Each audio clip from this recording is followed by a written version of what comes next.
اب جب زید کے بارے میں آگے ہم مزید باتیں بولیں گے تو وہاں پر ہر بار میں زید کا نام لینے کی ہمیں ضرورت نہیں پڑے گی، بلکہ وہاں پر ہم وہ سے کام چلا لیں گے۔ زید خطیب ہے، وہ امام بھی ہے، وہ شاعر بھی ہے، وہ ایک اچھا مدرس بھی ہے، وہ ایک اچھا کاروباری بھی ہے۔ تو دیکھا آپ نے، شروع میں تو ہم نے اس کا نام لیا، لیکن بعد میں ہم نے صرف وہ کہہ کر کام چلا لیا۔ تو اسی طریقے سے عربی میں بھی ہوتا ہے کہ پہلے کسی کا نام لیا جاتا ہے، اس کے بعد ہوا کا استعمال ہوتا ہے اور مزید تفاصیل ذکر کی جاتی ہیں۔ اور اگر کوئی خاتون ہے یا کوئی فیمینین ہے، کوئی چیز ہے، تو پھر وہاں پر ہم ہیا کا استعمال کرتے ہیں۔ تو آئیے ہم اس کو لے کر جملے بنانے کی مشق کرتے ہیں۔ یہاں پر ہم ایک جملہ لکھتے ہیں جو سوال کی صورت میں ہوگا، این محمد، این محمد۔ اس سے پہلے بھی ہم اس طرح کے سوال کو پڑھ چکے ہیں اور سن چکے ہیں، این محمد، محمد کہاں ہے؟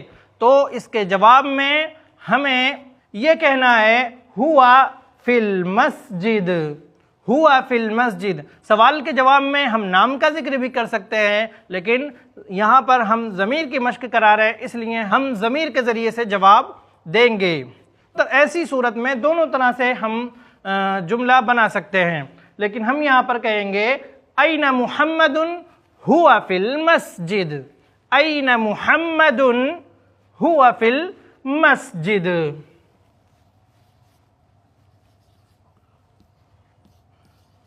اسی طریقے سے اگر ہم کسی خاتون کے بارے میں سوال کرتے ہیں، این فاطمۃ، این فاطمۃ، اور ہمیں اس کے بارے میں کہنا ہے کہ وہ مسجد میں ہے، تو ہم کیا کہیں گے؟ ہم ہوا کو ہیا سے بدل دیں گے، ہیا، ہیا فی المسجد، ہیا فی المسجد، یعنی فاطمہ مسجد میں ہے۔ ناظرین کرام، اسی طریقے سے اگر کسی چیز کے بارے میں سوال کیا جا رہا ہے، تب بھی اگر وہ مذکر ہے یعنی میسکولین ہے تو ہم اس کا جواب ہوا کے ذریعے سے دے سکتے ہیں، اور اگر وہ فیمینین ہے یعنی مؤنث ہے تو ہم اس کا جواب ہیا کے ذریعے سے دے سکتے ہیں۔ جیسے پوچھا جائے، این الدلو، دلون کے معنی ہوتے ہیں بالٹی، این الدلو، تو آپ کہہ سکتے ہیں ہوا فی الحمام۔ این الجوال، آپ کہہ سکتے ہیں ہوا فی الجیب، ہوا فی الجیب، یعنی وہ سے مراد یہاں پر کیا ہے؟ جوال ہے، ہوا فی الجیب، وہ جیب میں ہے۔ اب اسی طریقے سے اگر مؤنث کے بارے میں سوال ہو، این الساعۃ، گھڑی کہاں ہے؟ دیکھیے عربی زبان میں جس لفظ کے آخر میں گولتا آ جاتی ہے وہ لفظ مؤنث ہو جاتا ہے۔ جیسے ساعتن، تو آپ نے دیکھا یہ جو ہے گولتا ہے، تو یہ لفظ مؤنث کہلائے گا، فیمینین کہلائے گا۔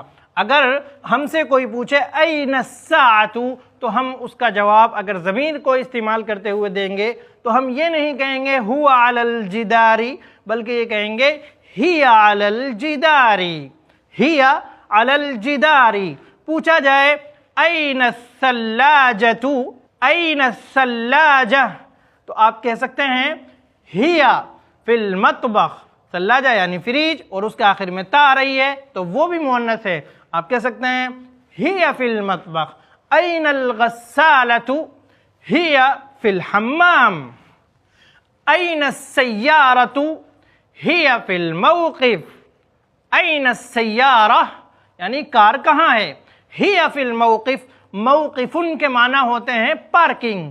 این السیارہ، ہی فی الموقف۔ زید مریض، زید مریض۔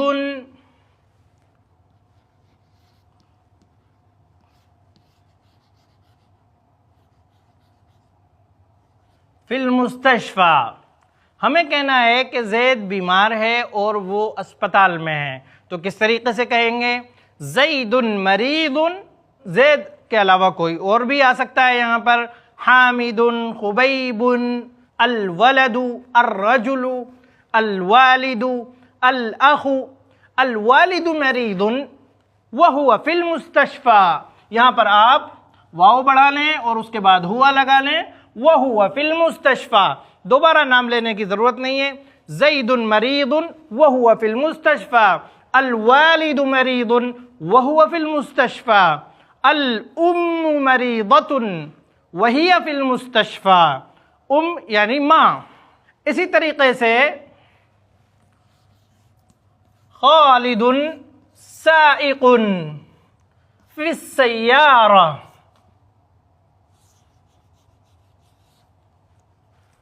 خالد سائق، سائق کے معنی ہوتے ہیں ڈرائیور. خالد سائق، خالد ایک ڈرائیور ہے. اب ہمیں یہ کہنا ہے وہ گاڑی میں ہے، وہ کار میں ہے، تو کس طریقے سے کہیں گے؟ ہوا فی السیارہ، یہاں پر ہم ہوا کا اضافہ کر لیں گے. ہوا فی السیارہ، وہ کار میں ہے. اسی طریقے سے ہم کہنا چاہتے ہیں فی الماء سمکن، پانی میں مچھلی ہے. اب ہمیں کہنا ہے وہ زندہ ہے، تو کس طریقے سے کہیں گے؟ وَهُوَ حَيٌّ، حیٌّ کے معنی ہوتے ہیں زندہ. اللہ کے ناموں میں سے بھی ایک نام الحیّ ہے، الحیّ. آیت الکرسی اگر آپ کو یاد ہوگی تو اس میں آپ نے پڑھا ہے اللہ لا الہ الا هو الحی القیوم، اسی سے بہت سے لوگوں کے نام ہوتے ہیں. عبد الحی، حی کے معنی ہے زندہ، تو اللہ زندہ ہے، اس کی زندگی مکمل ہے. ہم بھی زندہ ہیں لیکن ہماری زندگی ناقص ہے، ہمیں موت سے دوچار ہونا پڑے گا، جبکہ اللہ کو نہ نیند آتی ہے، نہ اونگ آتی ہے، اور نہ اسے موت سے ہی سابقہ پڑے گا. تو اللہ حقیقت میں حی ہے. تو ہمیں کہنا ہے فی الماء سمکن وہو حی، پانی میں مچھلی ہے اور وہ زندہ ہے. اور اگر ہمیں یہ کہنا ہو کہ وہ مری ہوئی ہے تو ہم کہہ سکتے ہیں وہو میتن یا میتن، پانی میں مچھلی ہے وہو میتن، اور وہ مری ہوئی ہے. اسی طریقے سے ہم کہہ سکتے ہیں ساجد طباخ ہوا فی المطبخ، ساجد ایک باورچی ہے، ایک پکانے والا ہے. طباخ طبخ سے بنا ہے، طباخ یعنی پکانے والا. ساجد طباخ ہوا فی المطبخ، نام دہرانے کی ہمیں ضرورت نہیں ہے. الماء فی الثلاجہ، الماء فی الثلاجہ وہو بارد، پانی کہاں ہے؟ فریج میں ہے اور وہ ٹھنڈا ہے. الماء فی الثلاجہ وہو بارد. الشائی علی الموقد، شائع یعنی چائے چولہے پر ہے اور وہ وہو حار، الشائی علی الموقد وہو حار. اسی طریقے سے اگلا جملہ ہے علی المکتب قلم، ٹیبل پر ایک پین ہے. علی المکتب قلم وہو مکسور، اور وہ ٹوٹا ہوا ہے. علی المکتب قلم وہو مکسور، فی الجیب جوال وہو مکسور. ناظرین کرام، اب تک ہم نے جو بھی مشق کی وہ ہوا یا ہیا کو لے کر تھی. آئیے اب ہم کچھ انتا اور انا کو لے کر بھی مشق کر لیتے ہیں.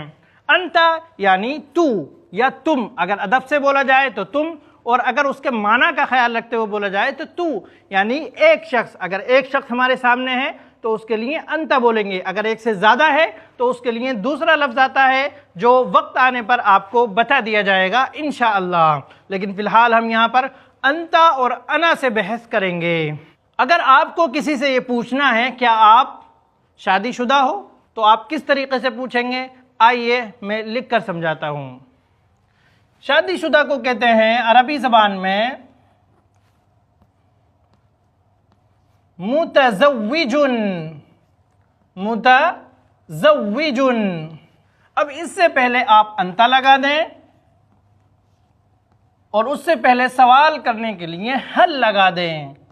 اگر آپ کو کسی سے پوچھنا ہے کیا آپ نے شادی کر لی؟ آپ شادی شدہ ہیں تو آپ کہیں گے هل انت متزوج، هل انت متزوج، یعنی کیا آپ شادی شدہ ہیں؟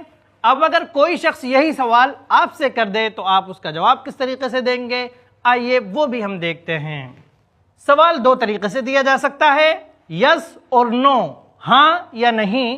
تو عربی میں ہم کہیں گے اگر ہمیں ہاں میں جواب دینا ہے، ہم نے شادی کر لی ہے، تو ہم کہہ سکتے ہیں نعم، نعم انا متزوج۔ نعم سے بھی آپ کا کام چل جائے گا، لیکن اگر آپ مزید وضاحت کرنا چاہتے ہیں تو آپ جملے کو دہرا دیں گے، لیکن جملے کو دہراتے وقت آپ انتا کے بجائے انا کا استعمال کریں گے۔ ظاہر سی بات ہے، جب آپ سے سوال کیا جائے گا کیا تم شادی شدہ ہو، تو پھر آپ تم کو جواب میں نہیں رکھیں گے، شادی شدہ کو آپ جواب میں رکھیں گے، لیکن تم کی جگہ آپ میں کا پریوگ کریں گے۔ تو اگر آپ کو اس جملے کا، اس سوال کا جواب دینا ہے تو کیا کرنا ہے ہمیں؟ نعم، نعم ہاں، انا متزوج، هل انت متزوج؟ نعم انا متزوج۔ اور اگر آپ شادی شدہ نہیں ہیں، آپ کنوارے ہیں، تو آپ کو کس طریقے سے جواب دینا ہے؟ آئیے میں آپ کو بتاتا ہوں۔ آپ نعم کی جگہ لا کہیں گے، لا نہیں، انا، وہی آ گیا انا، لیکن متزوج کی جگہ ہم کنوارے کا لفظ رکھ دیں گے، اعزبو۔ دیکھیے اعزبو افعلو کے وزن پر ہے، اس لیے یہاں پر تنوین نہیں آئے گی، یہ غیر منصرف میں سے ہے۔ اعزبو، آپ سے پوچھا گیا هل انت متزوج، اور آپ متزوج نہیں ہیں، تو آپ کہیں گے لا، لا کے بعد تھوڑا سا ٹھہریں گے، لا انا اعزب، نہیں میں کنوارا ہوں۔ هل انت متزوج؟ لا انا اعزب۔ هل انت متزوج؟ نعم انا متزوج۔ آئیے اسی پیٹرن پر ہم مزید کچھ چیزوں کی مشق کرتے ہیں۔ آپ سے پوچھا گیا هل انت طالب، کیا آپ اسٹوڈنٹ ہیں؟ حالانکہ آپ اسٹوڈنٹ نہیں ہیں بلکہ آپ ایک ٹیچر ہیں، تو آپ کا جواب کچھ یوں ہوگا، لا انا مدرس۔ اور اگر آپ اسٹوڈنٹ ہیں تو آپ نام کے ذریعے سے جواب دیں گے هل انت طالب؟ نعم انا طالب۔ هل انت مهندس؟ لا انا طبيب۔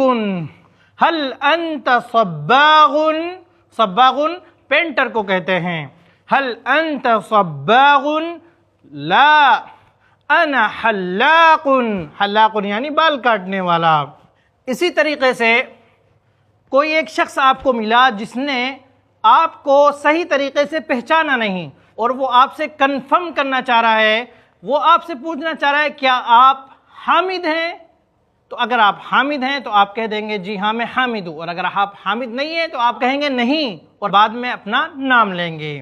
جیسے آپ سے کوئی پوچھ رہا ہے هل انت حامد، اگر آپ حامد ہیں تو کہیں گے نعم انا حامد۔ هل انت حامد؟ نعم انا حامد۔ هل انت حامد؟ لا انا زید۔ لا انا خالد۔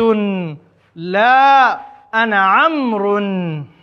یہ دو سوال جواب کا معاملہ ہو گیا، اور اسی طریقے سے آپ کہہ سکتے ہیں انت ذکی، کسی کی آپ تعریف کر رہے ہیں، آپ اس سے کہہ رہے ہیں کہ آپ اسمارٹ ہیں، آپ ذہین ہیں، آپ کہہ سکتے ہیں انت ذکی، انت مجتہد۔ انت ذکی، انت مجتہد۔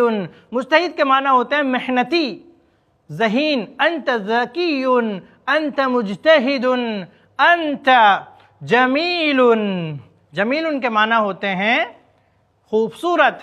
انت جمیل، انت ممتاز، ممتاز کے معنی ہوتے ہیں ایکسلنٹ، بہت اچھا۔ انت ممتاز۔ اسی طریقے سے آئیے انا کو لے کر بھی میں کچھ سینٹینسز آپ کو سکھا دیتا ہوں۔ جیسے آپ کو کہنا ہے کہ آج مجھے غم پہنچا ہوا ہے، تو آپ کہیں گے انا حزین، انا حزین، انا کئیب۔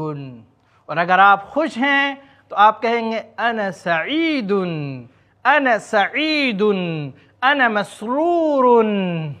اسی طریقے سے اگر آپ کو عربی میں سوری بولنا ہے، آپ کو اپنی کسی غلطی پر افسوس کا اظہار کرنا ہے، تو آپ کہیں گے انا آسف، آسف، آ سین اور فا، آسف یعنی آئی ایم سوری، مجھے افسوس ہے، میں شرمندہ ہوں۔ انت مصیب، انت مصیب، انا مخطئ۔ انت مصیب یعنی آپ درست ہیں، آپ کی بات، آپ کی رائے، آپ کا کام یا جو بھی ہو، انت مصیب آپ درست ہیں، انا مخطئ، انا مخطئ میں غلط ہوں، انت مصیب انا مخطئ، انا آسف۔ اسی طریقے سے آپ کسی سے فون پر بات کر رہے ہیں، آپ اسے کہنا چاہتے ہیں کہ میں سفر میں ہوں، آپ کہیں گے انا فی السفر۔ آپ کہہ رہے ہیں انا فی الحدیقہ، این انت، انا فی البیت، این انت۔ موبائل پر آپ کسی سے بات کرتے ہوئے اس طریقے سے پوچھ سکتے ہیں این انت، انا فی السیارہ، این انت، انا فی الغرفہ، این انت۔ ناظرین آج کے لیے بس اتنا ہی، مجھے دیجیے اجازت، انشاءاللہ پھر ملاقات ہوگی اگلے ایپیسوڈ میں کچھ نئی چیزوں کے ساتھ۔ السلام علیکم ورحمۃ اللہ وبرکاتہ۔